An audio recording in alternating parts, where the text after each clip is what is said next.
Eu queria convidar você a abrir a sua Bíblia comigo, segunda carta de Paulo aos Tessalonicenses, capítulo 2. Segunda Tessalonicenses, capítulo 2.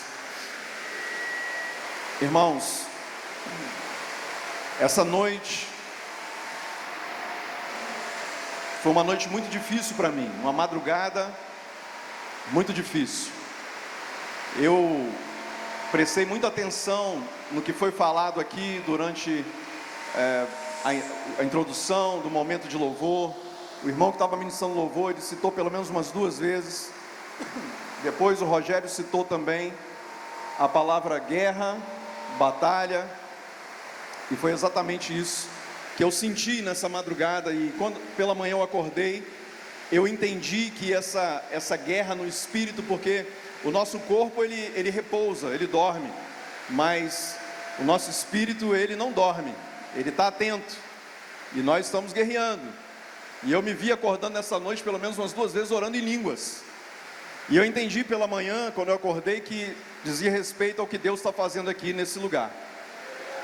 E ao perceber, ao sentir no espírito o que está acontecendo, mesmo que ninguém tenha falado nada, e por essa chuva que cai dessa forma, e pelo que aconteceu aqui, as crianças orando por mim, irmão, eu senti uma coisa assim, foi o Espírito de Deus, né, que moveu o Rogério a convidar as crianças a orarem.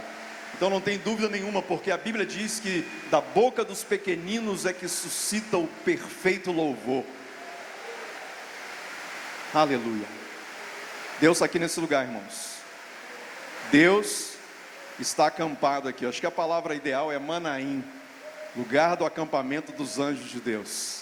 Aleluia. Quando o irmão Júlio me convidou para estar ministrando aqui, ele falou, me deu o tema sobre apostasia. Nem tudo que reluz é ouro. E eu, quando recebi esse tema, falei, uau, não é um tema muito comum para um retiro, né? Mas nos últimos dias, refletindo sobre o tema, estudando sobre isso, e pelo que aconteceu comigo nessa madrugada, e depois no final eu vou falar como terminou essa madrugada agora pela manhã, eu não tive dúvida nenhuma de que isso é algo de Deus para mim e para você aqui hoje. Então eu queria que você, como um profeta do Senhor, dissesse para o irmão que está ao teu lado, pelo menos 2 pessoas, diga assim: abre mais ainda os teus ouvidos espirituais para aquilo que Deus quer comunicar a você. Fala isso para ele. Coloca a sua mão assim direita de profeta na direção dele e fala assim: eu profetizo em nome de Jesus que o seu coração está preparado para receber a semente da palavra de Deus. Amém? Glória a Jesus. Então vamos lá, irmãos, com a sua Bíblia aberta, 2 Tessalonicenses capítulo 2, porque esse texto de 2 Tessalonicenses capítulo 2, ele é o texto da palavra que mais detalha sobre o tema apostasia. Antes de nós lermos, eu queria só fazer uma rápida introdução. Apostasia é uma frieza do coração. Apostasia é quando alguém, ele já não sente mais a presença de Deus como sentia antes. Nesse fim de semana, algumas igrejas aqui em Vitória e em vários lugares do Brasil inteiro, principalmente no nosso país, que nesses dias se celebra o feriado do Carnaval, a festa da carne, a liberação das emoções humanas e a festa da carne. Muitas igrejas estão retiradas, como nós aqui, orando, adorando, de fora para dentro, né? Profetizando. Eu não estava aqui, mas imagino que os irmãos tiveram momentos de oração. Mas existe também uma igreja que está trabalhando de dentro para fora. Eu estava antes aqui de começar conversando com alguns irmãos ali embaixo. Infelizmente, nos últimos 2, 3 anos, houve uma revitalização do carnaval de rua em Vitória, principalmente ali no centro da cidade. E no primeiro dia do carnaval, a minha filha e meu genro, eles trabalham no Ministério de Evangelismo, eles estavam lá na rua evangelizando. E na semana passada também, ali na Rua da Lama, em Jardim da Penha, eles estavam me contando sobre a reação de muitos jovens àquela abordagem de evangelismo. Por exemplo, sábado passado, um rapaz, ele veio da Irlanda para passar o carnaval aqui em Vitória. E ele chegou em Vitória no sábado pela manhã. No sábado de tarde para de noite, ele foi para ali, para a Rua da Lama, para começar, né, o esquenta, né, do carnaval, levado por alguns amigos. E logo no início, ele foi abordado por aqueles jovens, cheios do Espírito Santo, para a glória de Deus, afiados com a palavra, que é o Evangelho de Jesus Cristo.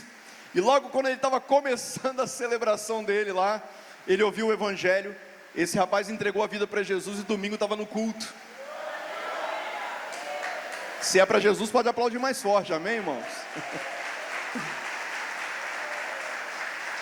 E o Johnny e a Elisa estavam me contando, pai, a quantidade de jovens que estão nas ruas, que um dia estiveram nas nossas cadeiras, das nossas igrejas, é algo impressionante. E eu me lembro, há muitos anos atrás, no antigo Vitalgo, né, que tinha aqui em Vitória, e alguns carnavais fora de época, quantas vezes eu fui para esses ambientes fazer também evangelismo, e o percentual era mais ou menos assim, a cada 10 pessoas que você abordava, pelo menos umas 5 ou 6 eram pessoas que a gente chama de desviados do Evangelho, e esse número continua assim, ou talvez aumentou um pouco. O que eu quero dizer com isso? Que muitas dessas pessoas que um dia estiveram no nosso meio, que hoje não estão, e não estão mais porque uma frieza entrou no coração, ou seja, a apostasia, que é apostatar, se afastar da fé em Deus. Os motivos podem ser diversos: decepção, falta de fé, falta de perseverança, seja o que for, mas são pessoas que em algum momento da caminhada deixaram o seu coração se esfriar. E é sobre isso que nós queremos falar nessa manhã. E o apóstolo Paulo já falava sobre isso há mais de 2000 anos atrás, sobre esse cuidado que eu e você precisamos ter para que o nosso coração não se esfrie, porque a palavra de Deus diz que aquele que está de pé, cuide. Fala para o irmão que está ao teu lado, presta atenção, irmão. Fala para ele, todos nós corremos risco.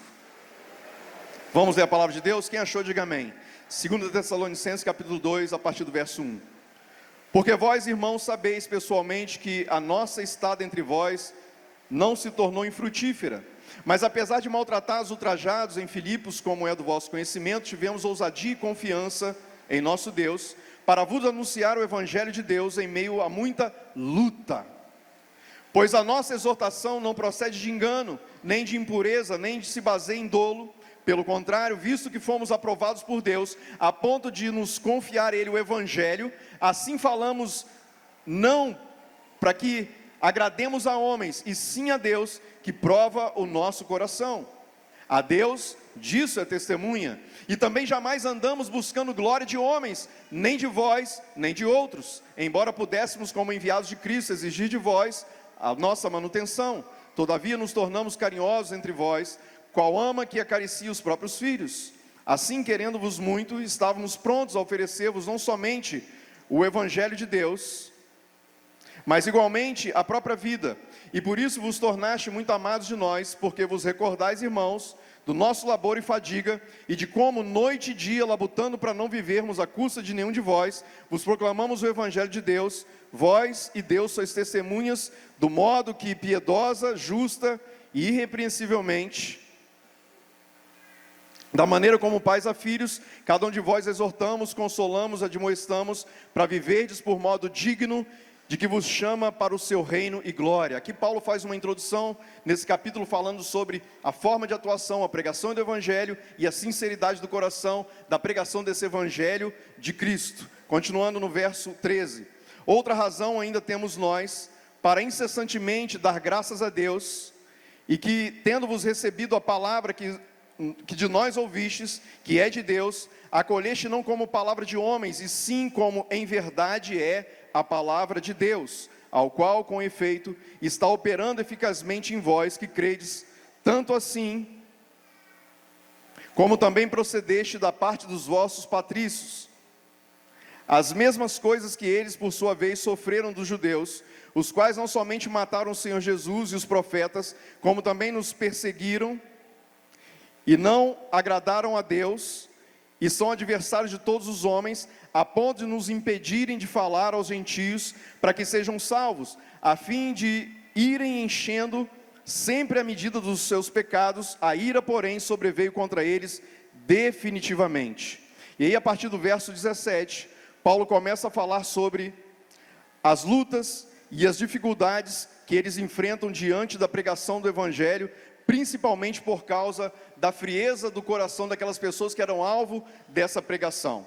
Então, dentro desse tema apostasia, eu queria falar para os irmãos, primeiro, qual o verdadeiro significado e o que traz essa frieza no coração. A palavra apostasia, ela é uma palavra grega que significa esfriamento. Esfriamento do coração, que é também um afastamento da palavra e também um afastamento da fé. E o que é fé, irmãos? A fé é a certeza daquilo que não existe, a convicção das coisas que ainda vão acontecer. Fala para o irmão que está ao teu lado, você precisa de fé. Fala para ele, você precisa de fé para ver a Deus, porque a Bíblia diz que sem fé ninguém verá a Deus. Então a apostasia é essa dificuldade ou impossibilidade das pessoas enxergarem a Deus através da sua palavra, que é o que Paulo disse aqui no texto que nós lemos, que é a pregação do Evangelho. As pessoas que um dia receberam essa palavra e que agora não conseguem mais entendê-la, compreendê-la, discerni-la e principalmente viver. No Velho Testamento não existe literalmente a palavra apostasia, porque a palavra apostasia é uma palavra grega e o grego só entra a partir do Novo Testamento, naquele momento em que o Império Grego, domina o mundo e depois, subsequente, o Império Romano. Mas nós temos vários momentos da Bíblia em que nós percebemos a apostasia. Por exemplo, não precisa você abrir, mas em Josué capítulo 22, quando Josué fala sobre, olha, eu não sei vocês, mas eu e minha casa serviremos ao Senhor. Quem lembra desse momento aqui da palavra, lá em Josué 22? O livro de Josué fala sobre o povo de Deus entrando na terra prometida. Que momento é esse da história?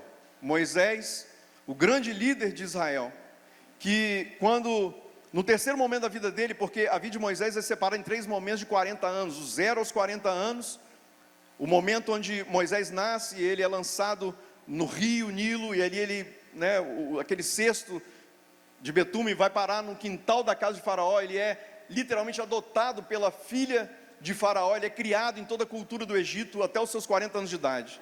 Aos 40 anos de idade, ele desce para a terra de Gósen para ver o que estava acontecendo, porque a essa altura ele já sabia que ele vinha de uma linhagem judia, e ali, ao perceber que o seu povo era aprisionado, escravizado e sofria terrivelmente, algo acontece nele e ele entende quem ele verdadeiramente é, ou seja, a sua identidade. Nesse momento, ele entende quem ele é, ele volta para o palácio e ele nunca mais consegue ser quem ele era antes, ou seja, um trainee a ser um príncipe do Egito. Moisés, ele estava sendo preparado em toda aquela cultura, língua, ciência, para ser um príncipe do Egito. Ele era um príncipe do Egito, mas ao se deparar com a sua realidade, ele entende quem ele é, e ele entende o seu propósito. Quando ele volta para o palácio, no outro dia ele volta ali na terra de Gósen, ele vê agora um soldado, batendo num judeu, ele toma aquelas dores, a Bíblia diz que ele toma aquelas dores, ele entra numa luta corporal, ele mata aquele soldado, e ali ele foge para o deserto e começa seu segundo período de vida, mais 40 anos, dos 40 até os 80 anos, ali no deserto, pastoreando ovelhas. E eu fico imaginando o que se passava na cabeça desse homem que, nos seus primeiros 40 anos de vida, ali no palácio do Egito, no lugar mais rico da terra, talvez a gente pudesse dizer que ele foi criado ali na Casa Branca, ali, lá em Washington, país mais poderoso do mundo, no lugar mais famoso do mundo. E de repente agora, com outras roupas, com outra mentalidade, cuidando de ovelhas, mas o propósito de Deus não tinha ainda nem começado na vida de Moisés. Diga para o irmão que está ao teu lado, o que Deus tem para fazer na tua vida nem começou. Mas eu já tenho 50 anos, igual o Rogério, Eu já tenho 60 anos, não vou dar exemplo não. Eu já tenho 80 anos, irmãos, eu acabei de dizer que o propósito começa na vida de Moisés com 80 anos. Abraão foi pai com quantos anos, irmãos? Isso para mim foi um dos milagres mais sobrenaturais da Bíblia, E Sara tinha 90. E aí agora Moisés ali pastoreando as ovelhas.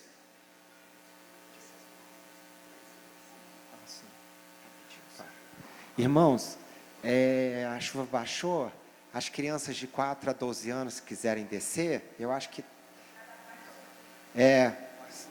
Isso, para as crianças, cuidado para não escorregar ali. Se for uma criança pequena, o pai quiser levar. Isso. Já está indo.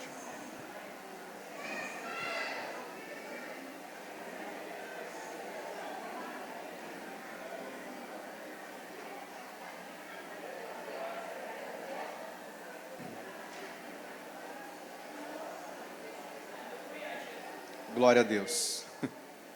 Deus é bom, né, irmãos? Ele traz a chuva, Ele para a chuva. Oh, glória. Aleluia. E as crianças felizes podem descer, né? Eu tenho certeza que elas estavam doidas para isso acontecer logo. Aleluia, Deus é bom.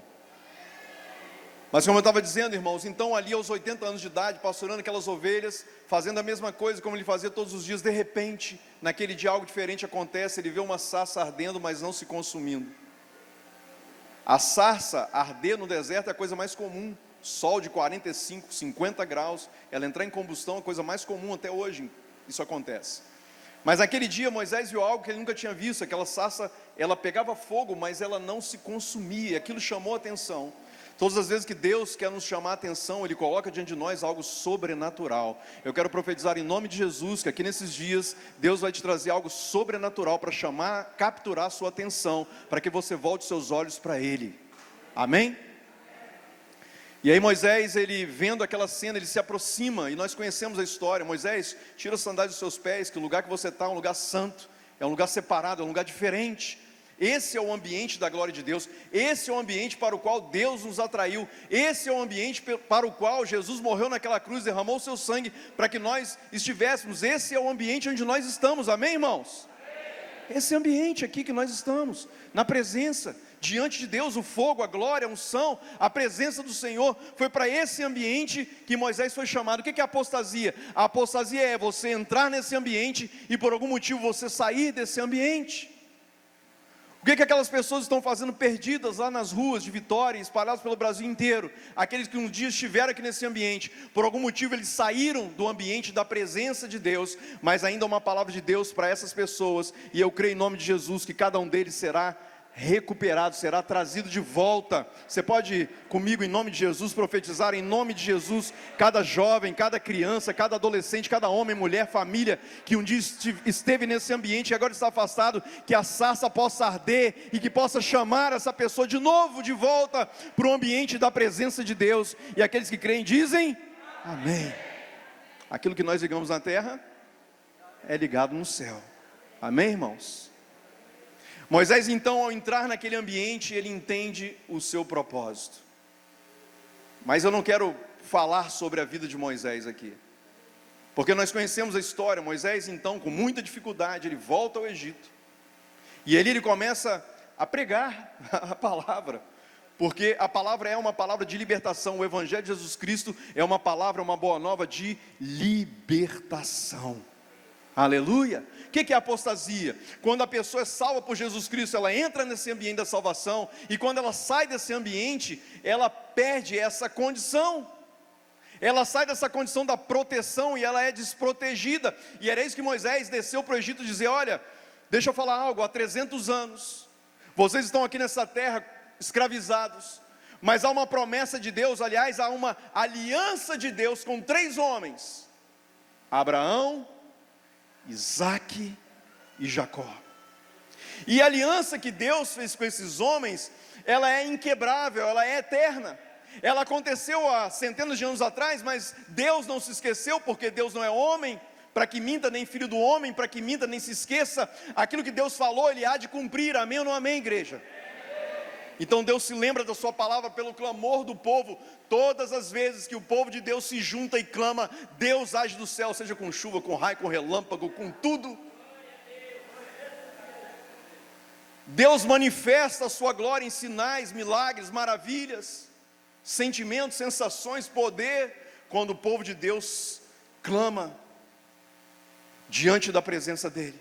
E esse povo clamava, então Deus envia Moisés, assim como Deus envia jovens para pregar ali nas ruas, assim como Deus, quando você sair desse retiro, vai enviar você para a tua família, para a tua casa, para os teus vizinhos, para o seu ambiente de trabalho, seja onde for, você está sendo aqui cheio da presença de Deus. Não é para você ficar apenas cheio da presença de Deus, mas é para você transbordar da presença de Deus, na sua família, no seu casamento, na sua casa, no seu condomínio, no seu escritório, seja onde for, Deus vai encher você, para que você possa transbordar da palavra, da glória e da presença dEle.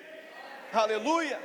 Porque quando Moisés ele vê a sarça e ele se enche, de repente ele leva essa presença para aquele povo que está lá preso no Egito. Todas as vezes que o povo de Deus é cheio da presença, essa presença é para libertar os cativos. Porque Isaías diz, ele veio para libertar os cativos e anunciar o ano aceitável do Senhor. O que é o ano aceitável do Senhor, irmãos? O ano aceitável do Senhor é a volta do nosso Senhor Jesus Cristo, que está vindo com poder e glória sobre as nuvens, porque a palavra do Senhor diz lá em Apocalipse, os seus cabelos são brancos como a neve, os seus pés são como um latão reluzente, e os seus olhos como chama de fogo. Aleluia! E Ele está vindo.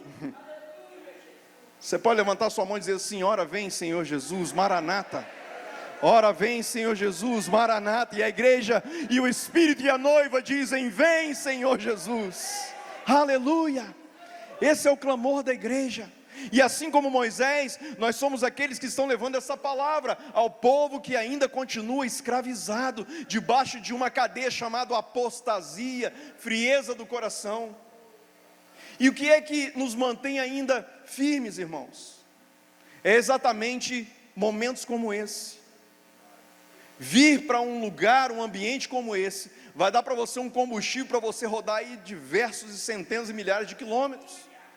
Mas você não vai ficar apenas satisfeito com esses 3, 4 dias aqui em casa, você vai continuar abastecendo. Como que abastece em casa, irmãos? Adorando. Eu vim para cá de manhã, coloquei um louvor no carro, porque eu entendi que o ambiente é de guerra, e não tem arma mais poderosa na guerra do que o louvor. Você acha que esse temporal caiu sobre nós, por quê? Porque nós rasgamos os céus com a nossa adoração, irmãos. Não há ferrolhos, nem portas, diante da tua voz.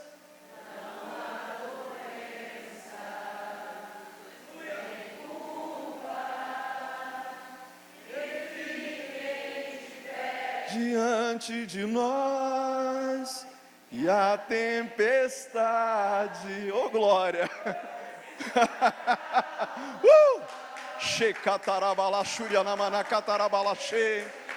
tudo criou,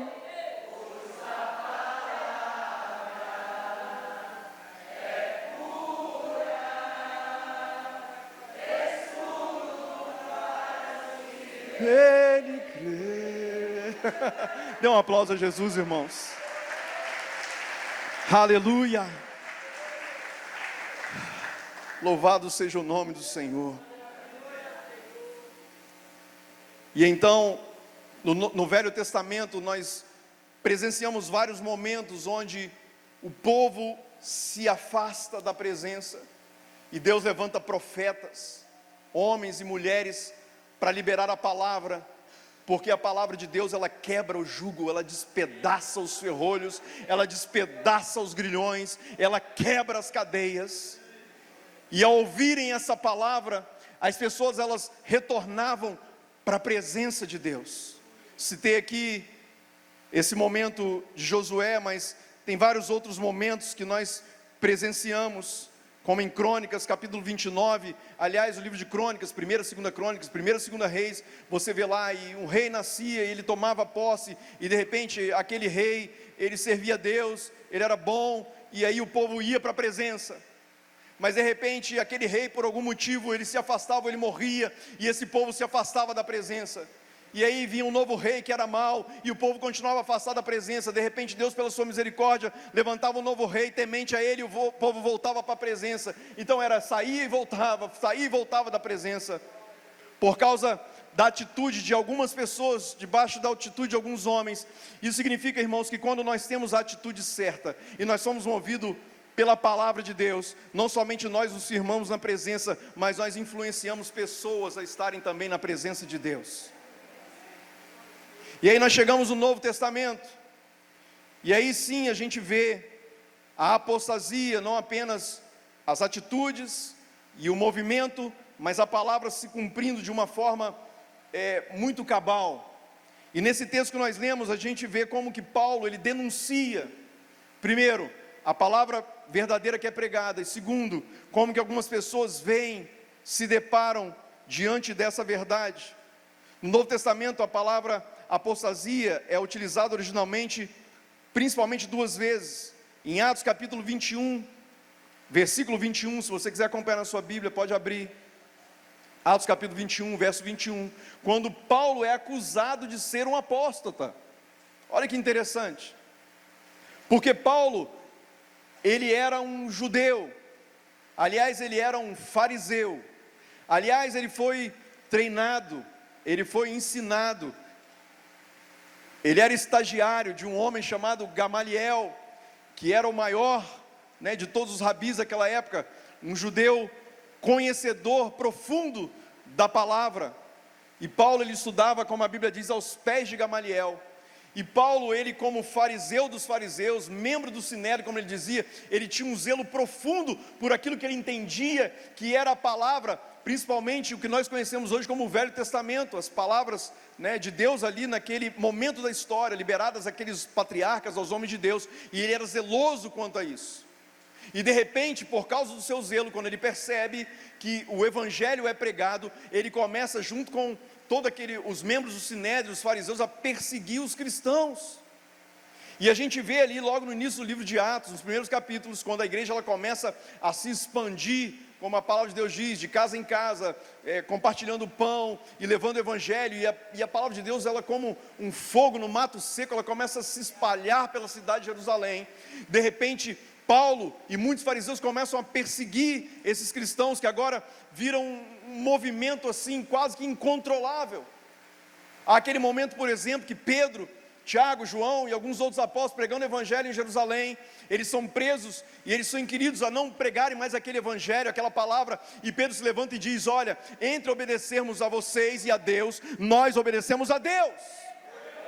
Não importa o que venha acontecer, aqueles homens, irmãos, estavam tão cheios da presença, da palavra e do fogo, da sarça ardente, a mesma que Moisés viu lá no deserto, porque aquela sarça, irmãos, é a presença de Deus, que eles não temiam pela sua própria vida, e quanto mais perseguidos eles eram, mais o evangelho se expandia. O que a gente percebe aqui que é um dos principais antídotos à apostasia? O fogo, porque se a apostasia é uma frieza, o fogo é um aquecimento. Então uma dica para mim e para você: não deixe a chama apagar. Aonde está essa chama, irmão? No coração. Aquele dia em que você ouviu a mensagem do evangelho, e essa mensagem, como uma espada de dois gumes, entrou afiada no teu espírito, na divisão da tua alma e do teu espírito, juntas e medulas, e foi apta para discernir os pensamentos e as intenções do seu coração. Nesse momento que o fogo pegou, ali a presença de Deus entrou em você. Você tem uma responsabilidade, e eu também, todos nós, de mantermos essa chama acesa,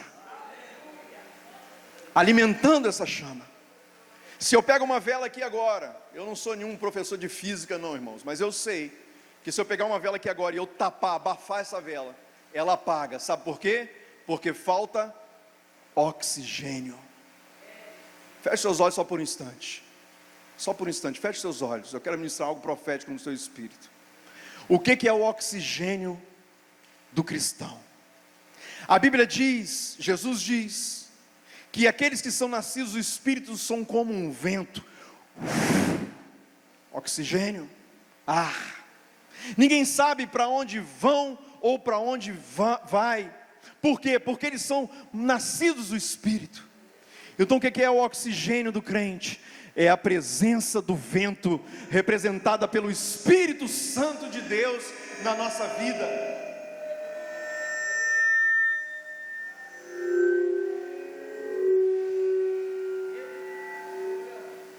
Acho que isso é um sinal, né?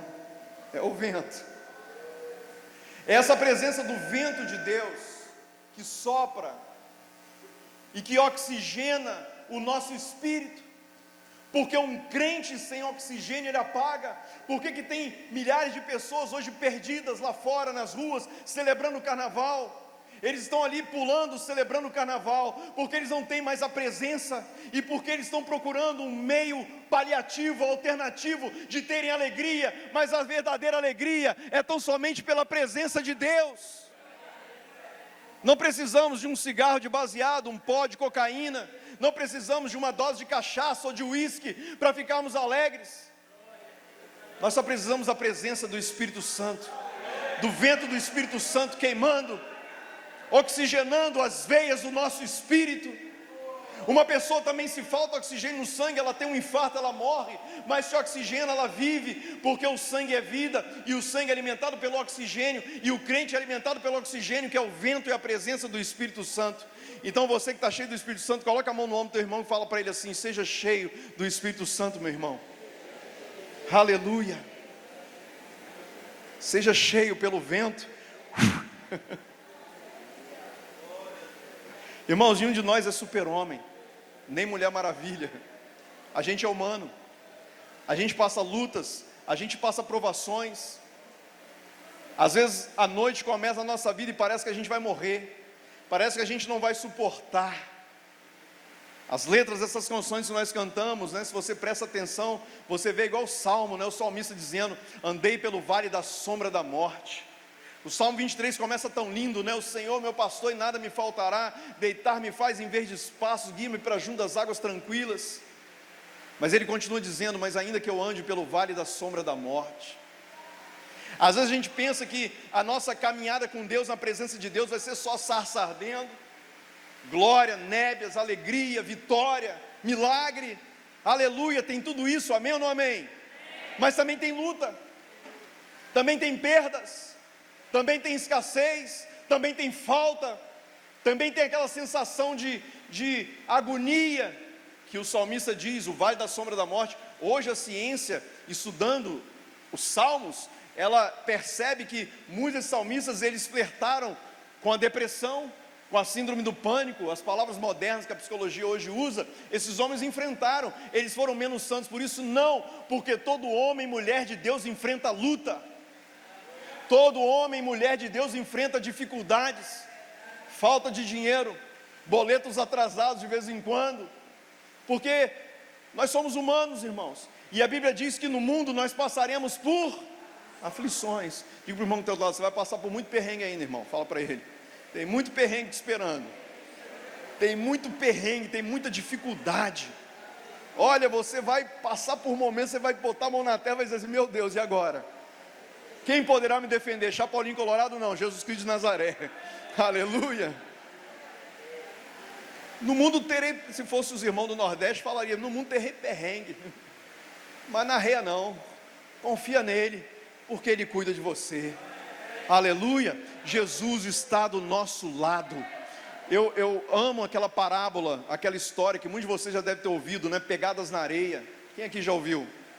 Aquela pessoa, né, ali deprimida, olhando o caminho da sua história de vida e percebendo que nos momentos mais difíceis só tinha um par de pegadas. Ela diz: olha, no momento mais difícil da minha vida, Deus me deixava só, e aí Jesus abriu os olhos e disse assim: presta atenção, nos momentos mais difíceis você só vê 2 pares de pegada, porque Jesus está te carregando nos seus braços.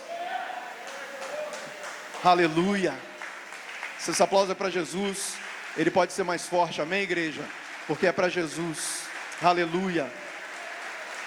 Essa é a diferença de quem está na presença, de quem não está. Todos passam por dificuldades, no mundo todos terão aflições. A diferença entre quem está oxigenado, incendiado pelo Espírito Santo, é que ele vai passando pela prova dando glória a Deus. Ele vai passando pela prova dando glória a Deus. Vou passando pela prova dando glória a Deus, glória a Deus, glória a Deus. Vou passando pela prova dando glória a Deus, glória a Deus.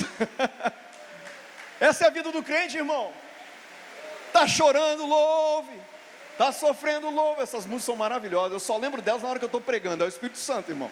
Eu sou péssimo para lembrar de letra, mas nessas horas eu lembro até de Cassiane. Está chorando, louve. Está sem dinheiro, louve. Está sofrendo, louve. Qual é a diferença entre um crente cheio da presença de Deus e o que não está? Esses que estão afastados, eles também estão ali pulando o carnaval, porque eles querem preencher o seu espírito de algo. Nós entendemos que só o Espírito Santo de Deus preenche o vazio da nossa alma, que é tão grande que só Deus pode preencher. A cocaína, a maconha, a bebida só dura alguns minutos, algumas horas, depois vem uma depressão ainda maior. Eles perderam essa consciência, eles entraram no estado de esfriamento, e é sobre isso que o apóstolo Paulo fala. O outro texto, eu falei de Atos 21, o outro texto é exatamente esse, 2 Tessalonicenses, que fala sobre a operação do erro, e fala sobre os dias do fim. Eu não tenho tempo para ler por causa da hora. Aliás, irmão Rogério, me fala a hora aí, que eu não sei o horário que eu tenho que terminar. Vai, você me dá um sinal. Então Paulo fala sobre esse cuidado que nós temos que ter. Quer ver? Abra aí de novo a sua Bíblia. 2 Tessalonicenses, no capítulo 2.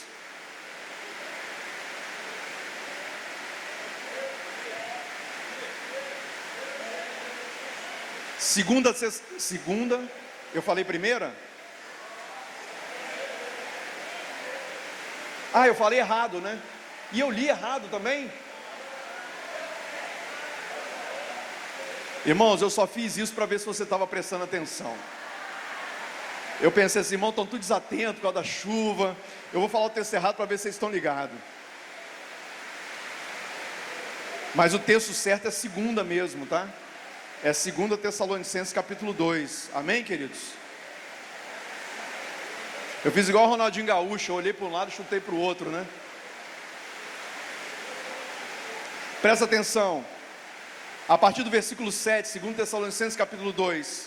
Com efeito, o mistério da iniquidade opera e aguarda somente que seja afastado aquele que agora o detém. Olha só, o mistério da iniquidade só é afastado por enquanto por aquele que o detém.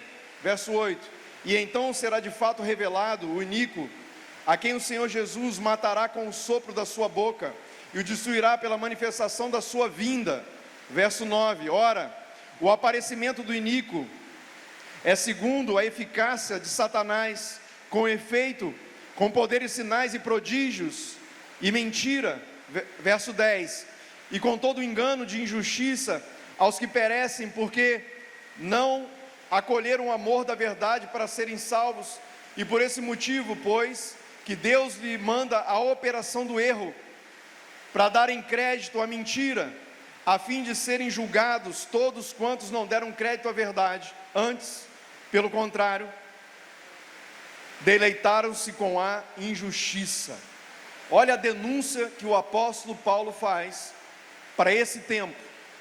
Irmãos, quando Paulo escreveu essas palavras, há mais de 2000 anos atrás, ele estava falando sobre algo que já estava acontecendo naqueles dias, mas ele estava profetizando principalmente por aquilo que aconteceria no futuro. E ele situa esse futuro num tempo específico, que é exatamente na iminência da segunda vinda de Cristo. Então, se há algum momento na história onde essa operação de Satanás, ela vai se tornar mais eficaz, como ele diz aqui, ele usa exatamente essa palavra, é exatamente na iminência da volta de Cristo. Foi feita uma estatística recentemente, e chegou-se à constatação que nos Estados Unidos e aqui no Brasil também, a quantidade de pessoas que hoje estão afastadas de Deus, da igreja, ela já se tornou maior do que a quantidade das pessoas que nesse momento estão dentro das igrejas. Ou seja, vamos chutar aqui um número, se nós temos aqui 30 milhões de hoje pessoas convertidas e que estão frequentando assiduamente uma igreja evangélica, vamos colocar assim, uma igreja cristã, nós temos aí pelo menos 50, 60 milhões, o dobro de pessoas que um dia estiveram e que hoje não mais estão. Você consegue entender isso? Para cada um que nós temos firme, nós temos 2 afastados. Essa estatística talvez nunca tenha sido assim, e ela só aumenta. E por que só aumenta? Exatamente por causa do cumprimento dessa palavra. Essa palavra que Paulo proferiu há mais de 2000 anos, que se cumpre mais do que nunca nos nossos dias. E é exatamente esse o tema do texto: a apostasia dos últimos dias. A Bíblia exorta que nos últimos dias, que são esses dias que nós vivemos, a apostasia cresceria no nosso meio, no meio do povo. Paulo, escrevendo aos Tessalonicenses, avisa aos cristãos que a apostasia é um sinal dos últimos dias. Ele ressalta que uma grande apostasia precederá a segunda vinda de Cristo. Então, irmãos, infelizmente, essa realidade que nós estamos vendo, ela pode ampliar-se. Segundo as palavras de Paulo, isso vai aumentar. Mas eu não vim aqui para trazer uma má notícia, muito pelo contrário, porque o Evangelho ele é feito de boas novas, amém? E as boas novas do Evangelho lá em Marcos capítulo 14, e esse Evangelho do Reino será pregado em todas as nações, antes que venha o fim. E quem é que Deus vai usar para isso acontecer? Olha para o teu lado e aponta o teu irmão, para o teu irmão e diga assim: você.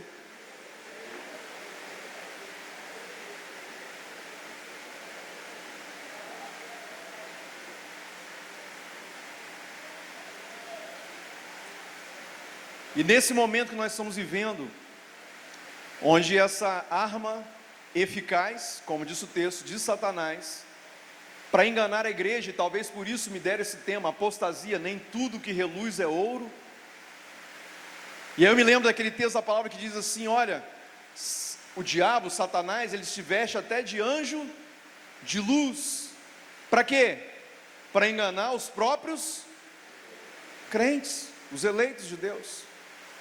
Então, um dos lugares onde a apostasia vai mais se manifestar, não é daqueles que saíram do nosso meio ou da presença, mas é de muitos que ainda continuam aqui, no nosso meio, nos púlpitos, nas plataformas, com os microfones.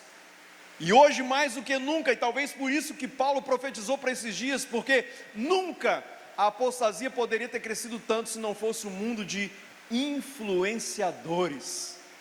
Alô? Tem até uma palavra bonita, né, em inglês, influencers. Milhares e milhares de pessoas hoje não são mais pastoreadas por homens, mulheres de Deus comissionados segundo o Evangelho, mas pelos influencers, os influenciadores. Então eu pergunto para você, irmãos, teria um momento da história humana onde as pessoas poderiam mais se apostatar da fé, ou se perder da fé, que não fosse esse momento onde nós temos milhares e milhares de pessoas influenciando milhares e milhares de pessoas com heresias? E é esse o segundo ponto da mensagem, o próximo ponto. Porque apostasia e heresia são irmãs gêmeas. A apostasia é o esfriamento. Muitos, por causa da apostasia e esfriamento, vão se afastar da presença, mas muitos não vão se afastar. Por quê? Porque eles estão acostumados, eles gostam do ambiente. Mas, no entanto, o coração vai sendo deteriorado, e em vez de uma verdade, que é a verdade da palavra, que um dia entrou, aquilo ali começa a experimentar, a viver uma distorção. E toda heresia, eu aprendi assim, né? E eu acredito que vocês já ouviram essa expressão: é um texto fora de contexto para criar um pretexto. A heresia, ela não vem de livros de filosofia, de história, de ciência qualquer. A heresia, ela vem da palavra. É o texto fora de contexto que cria um pretexto e pega isso e amplifica nas redes sociais, e milhares de pessoas estão pegando esse pretexto porque não conhecem, não são como os bereanos. Lembra? Está lá Paulo pregando, e os bereanos ali, ó. Epa, peraí, esse texto não está aqui não. Epa, peraí, esse texto não é bem assim não. Olha, peraí, tem uma chave bíblica aqui. Eles não tinham uma Bíblia, mas eles conheciam a palavra, eles tinham lá os rolos, eles tinham conhecimento, eles tinham alguma fonte de leitura, onde eles conferiam se aquilo que estava sendo pregado era aquilo que estava escrito. Irmãos, nós vivemos uma geração de crente analfabeto. Alô? Porque não sabe ler, não escrever? Não, porque é preguiçoso mesmo. Não lê Bíblia, Nós vivemos uma geração de crente que não conhece a Bíblia, porque não lê a Bíblia, porque tem preguiça, porque a Bíblia é grande, é complicada. Essa semana eu conheci uma pessoa, ela falou assim: estou lendo a Bíblia toda. Ah, é? Que legal. Em um ano vai ler tudo? Vou ler tudo, só que eu estou com uma dificuldade. Eu, qual? Eu estou agarrado no livro de Números. Uau! Quem aqui já leu o livro de Números, irmão? É complicado mesmo. Eu nunca fui bom em matemática e de repente na Bíblia tem um livro chamado Números. Aí você fica: por que eu estou lendo isso? Irmão, a Bíblia é algo tão poderoso, a palavra de Deus é tão poderosa, como diz Hebreus capítulo 4, versículo 12, que a palavra de Deus é viva e eficaz, mais penetrante que uma espada de dois gumes, que penetra até a divisão da alma e do espírito, juntas e medulas, e é apta para discernir os pensamentos e intenções do coração, que até em números o Espírito de Deus ministra ao teu coração. E eu me lembro uma história que o meu sogro, ele me contou, e ele sempre conta, de vez em quando ele conta, quando ele está ministrando, ele convidou um amigo para ir no culto. Ele ficou um ano orando por esse amigo, e depois de um ano orando e convidando aquele crente chato. Conhece o crente chato, irmão? Quem aqui conhece um crente chato?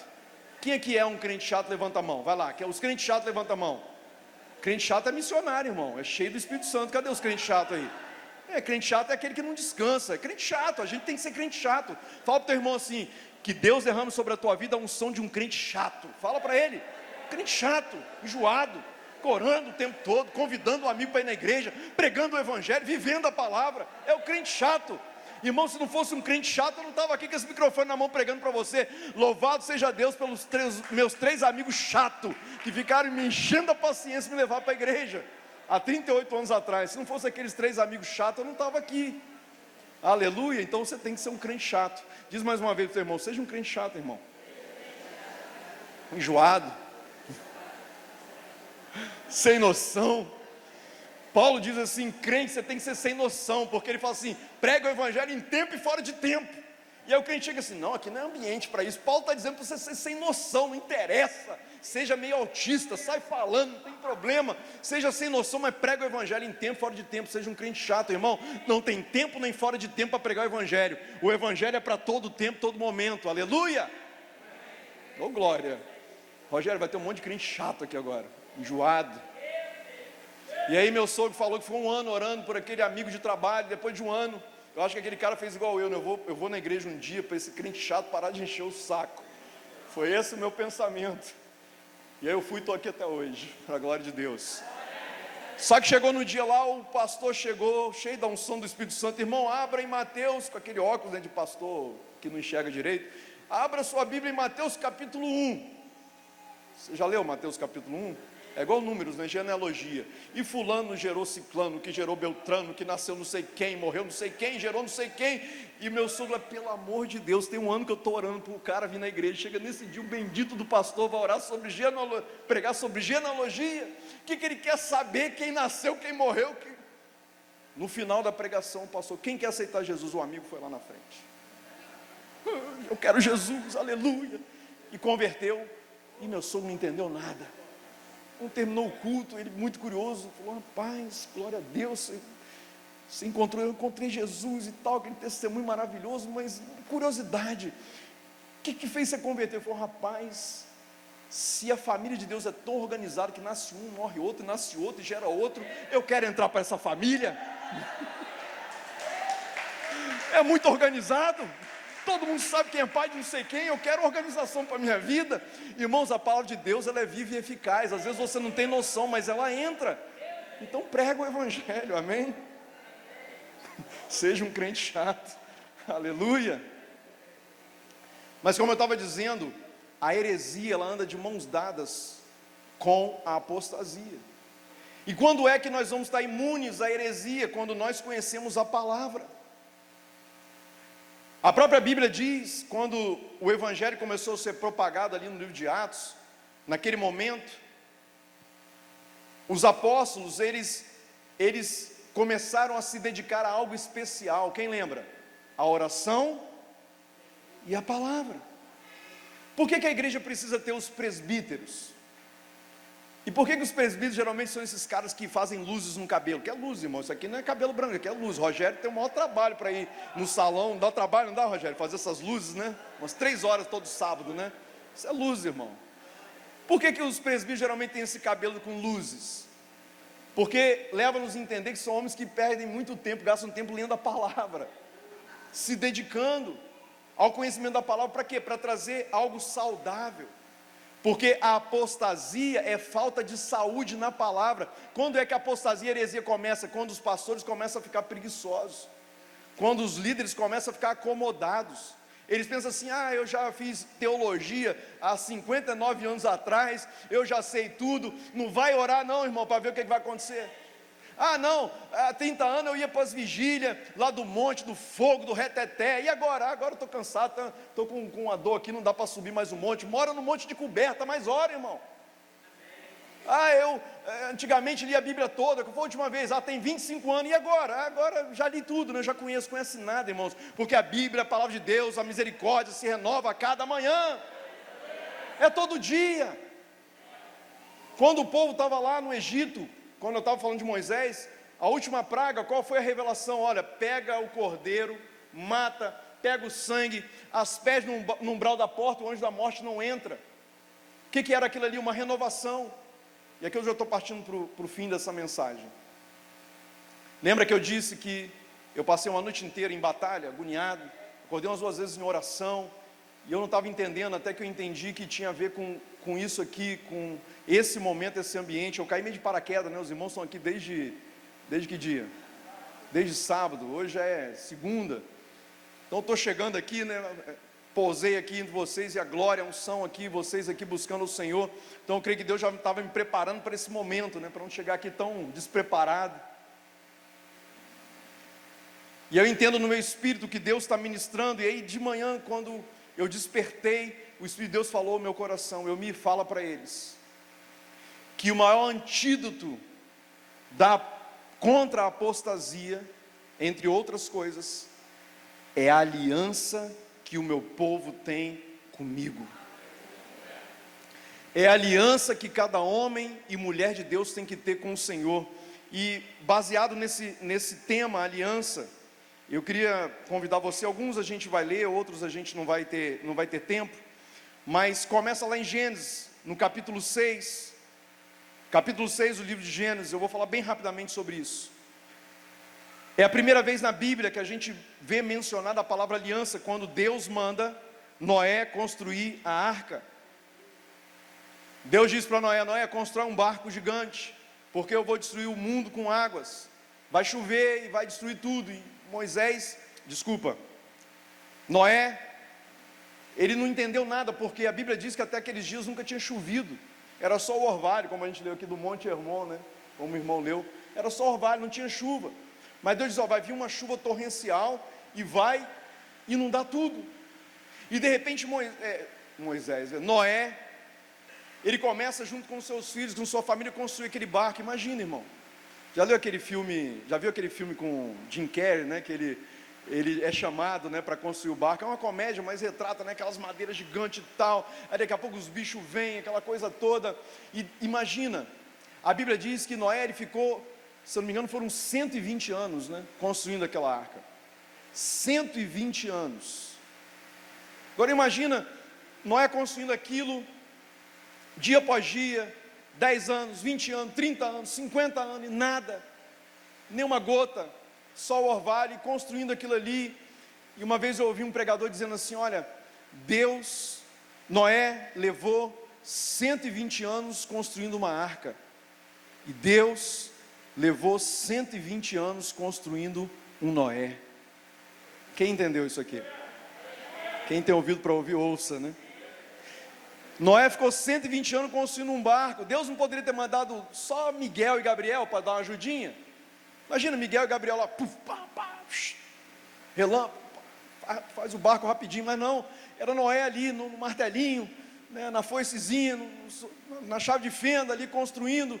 120 anos, mas Deus estava 120 anos também trabalhando no coração de um Noé. O que é isso, irmãos? É o forjar de uma aliança. A aliança, ela dura tempo. Sabe por que está demorando? Porque Deus está forjando uma aliança no seu espírito, no seu coração. Então a palavra de Deus para mim e para você nessa manhã: não desista por causa do tempo.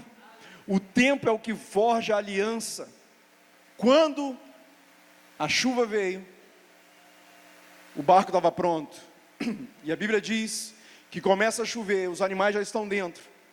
Quem fechou aquela arca, irmãos? Foi Deus. Não tinha ninguém lá fora para fazer isso, então o próprio Deus fecha. Aquela arca é o primeiro símbolo da aliança de Deus com o seu povo.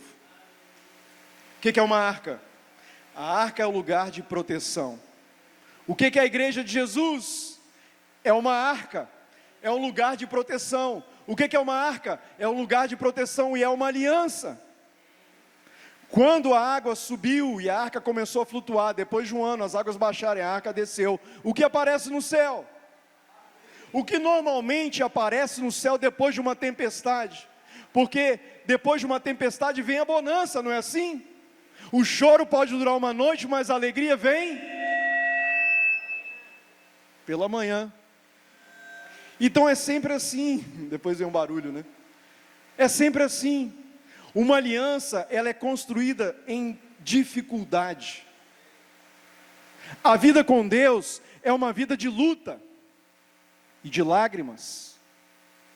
E quando nós estávamos adorando a Deus, cantando essa canção, não há ferrolhos, não importa.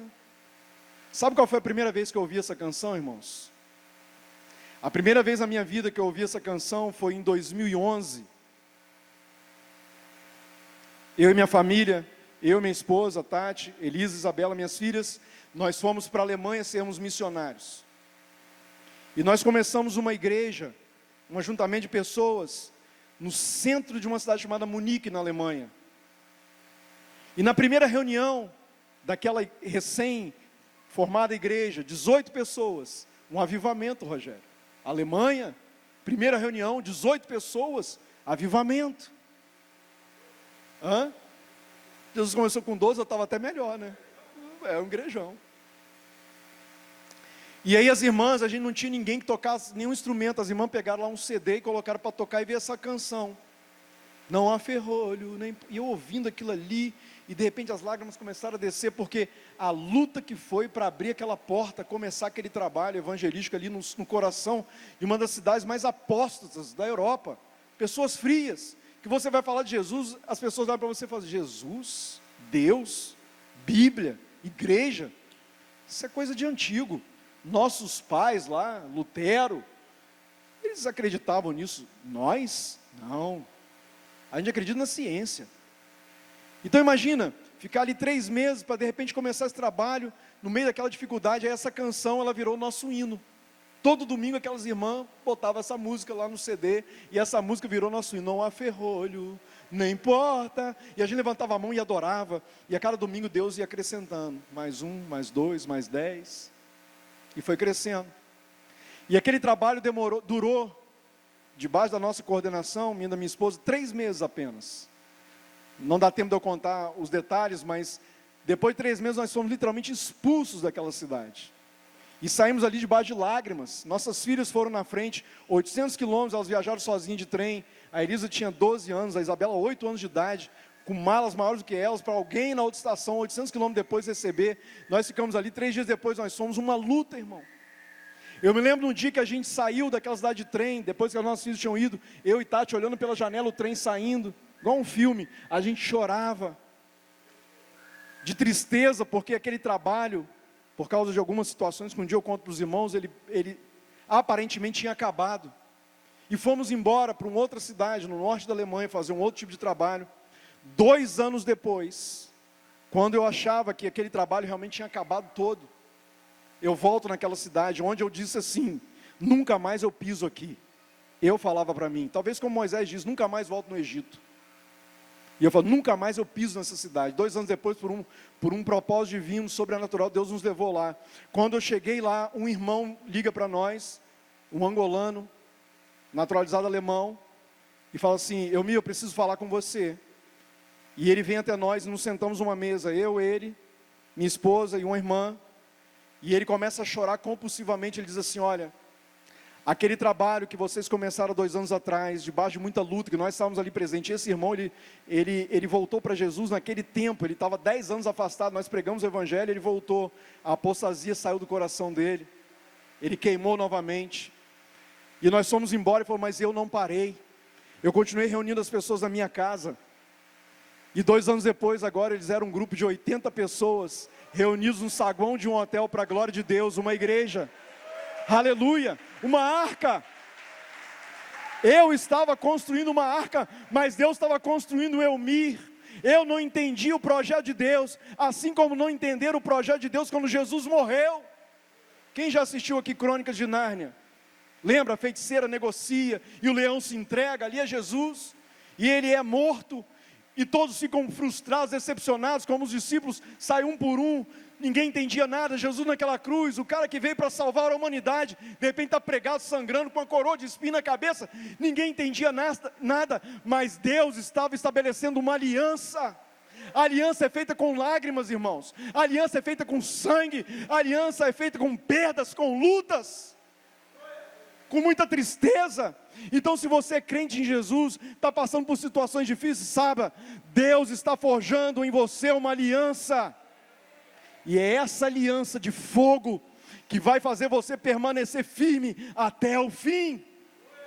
Pode vir tempestade, vento, chuva, raio, relâmpago, perdas, morte, decepções, traições, frustrações, mas você tem uma aliança com Ele. 1000 podem cair ao teu lado, 1000 podem se desviar ao teu lado, 10.000 se desviam para a tua direita, mas você não vai se desviar, você não vai se perder, você não vai esfriar, você não vai abandonar. Sabe por quê? Porque nessa aliança tem algo que é uma amálgama para ela, que é a palavra de Deus, que é a verdade.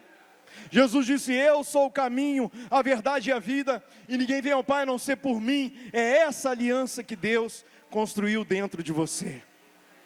E eu profetizo em nome de Jesus que você não vai se esfriar, você não vai se apostatar da fé, e os seus ouvidos vão ser tão filtrados pelo Espírito Santo, que a heresia, quando ela encostar, a sua antena vai ficar ligada, e você não vai ser levado como uma folha ao vento de um lado para o outro, porque Jesus disse, olha, prestem atenção, no final dos tempos, muitos dirão para vocês, os influencers, ele está ali, não, ele está aqui, ó, a vigília do poder, a glória. Você não é uma folha, irmão, de um lado para o outro, de avivamento em avivamento, de movimento em movimento. Não, você não é crente do movimento, você é crente do poder de Deus, da glória de Deus e da palavra de Deus. Ah, você está dizendo então que eu não tenho que buscar uma oração? Não, não é isso, irmão. Eu só estou dizendo que você não tem que ser um menino na fé, uma menina na fé, mas seja amadurecido pela palavra. Não é movimento, movimentos vêm e vão. Eu estou nesse negócio há 38 anos, irmãos, estou no Evangelho há 38 anos, é dente de ouro, é cinto de ouro, é pó de ouro, é não sei o que lá, é anjo, é avivamento, é gente caindo no poder, é tanta coisa. Quem aqui é velho igual eu? Que já viu tanta coisa assim? E quantas pessoas passaram pelos movimentos, Rogério? Milhares de pessoas passaram. Eu lembro da época da igreja em célula, movimento G12, G7, G20, parece até aquele da ONU, né? Glória a Deus, amém. Muitas pessoas foram salvas, mas muitas pessoas estão perdidas também, porque não foram atrás de Jesus, o autor e consumador da fé, mas foram atrás dos movimentos. Tem poder, tem glória, tem música legal, tem cantor famoso, tem pregador eloquente. É tanta gente correndo atrás de eloquência, oratória e carisma. Nós não temos que correr atrás dessas coisas, irmãos. Nós temos que correr para Jesus e a sua palavra.